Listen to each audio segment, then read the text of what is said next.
Buonasera. Qualcuno mi ha chiesto perché ho chiamato questa rubrica L'Isola.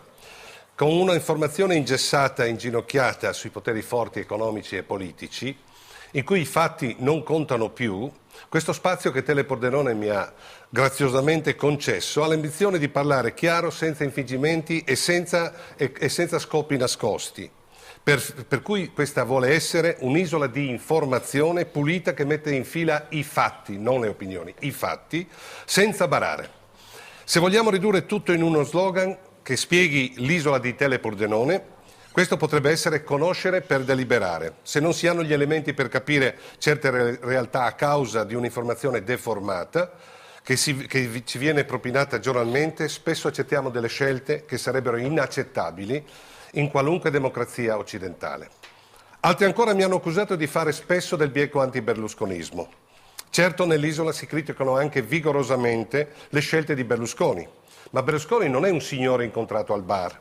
È il Presidente del Consiglio, per cui le sue decisioni ricadono su tutti i cittadini, e visto che da quando si è insediato il suo governo, la sua maggioranza è stata impegnata principalmente a risolvere i suoi problemi giudiziari, è inevitabile che questo comporti critiche feroci anche per le menzogne che lui e i suoi maggiordomi hanno dovuto dispensare a piene mani per giustificare l'ingiustificabile. L'esempio della blocca processi o salva Berlusconi è una prova schiacciante.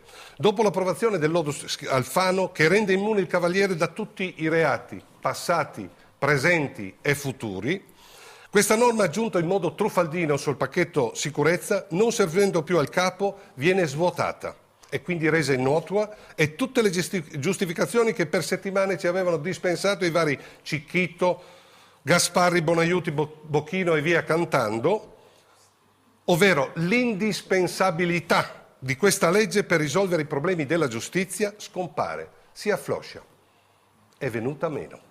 Davvero, per giustificare tutto questo, senza arrossire, devi essere un maggiordomo, naturalmente senza offesa per questa categoria di lavoratori. Questo è un esempio direi quasi scolastico su cosa riesce a fare un'informazione omertosa, parziale e faziosa. Altri esempi non mancano. I vari portavoci del capo ci hanno ripetuto in ogni circostanza che Berlusconi è stato votato dalla stragrande maggioranza degli italiani. È un falso storico.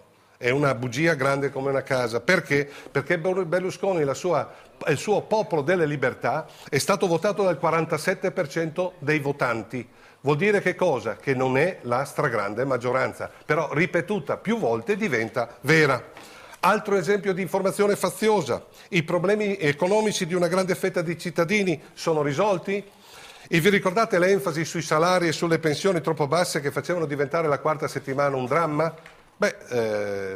I salari e le pensioni sono sempre uguali, non sono aumentati, però è scomparsa dalla prima pagina questo problema.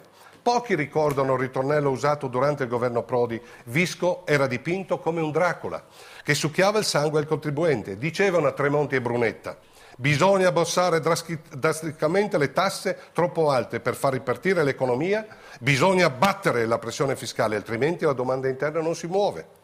Se non si abbassa la pressione fiscale, gli imprenditori spostano le loro aziende nei paesi dove è minore. Oggi invece veniamo a sapere della nuova finanziaria, di cui è responsabile ovviamente il magnifico Tremonti: le tasse non diminuiranno per 5 anni. Le tasse non diminuiranno per 5 anni.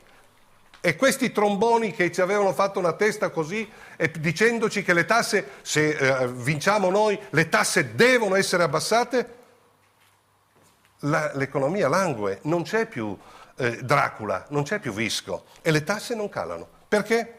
Forse Tremonti, Brunetta ci hanno raccontato balle? Ci hanno preso in giro? Oggi molti dicono al riguardo del governo Berlusconi: ma lasciatela lavorare, vedrete che risolverà i problemi degli italiani, dimenticandosi che il governo Prodi è stato attaccato brutalmente da Berlusconi ancora prima che venisse insediato. Vi ricordate gli slogan che venivano usati dalla maggioranza di allora? Ha rubato i voti, ha rubato durante la campagna elettorale, un governo abusivo, ci riempie di tasse, con la solita frase, la litania finale: Prodi deve andarsene. Vedete com'è facile imbrogliare. Ecco, questi sono dei fatti Io spero di continuare e spiegarvi dei fatti senza metterci della mia opinione. Poi dai fatti vi farete voi la vostra opinione. Buona serata e arrivederci a mercoledì prossimo.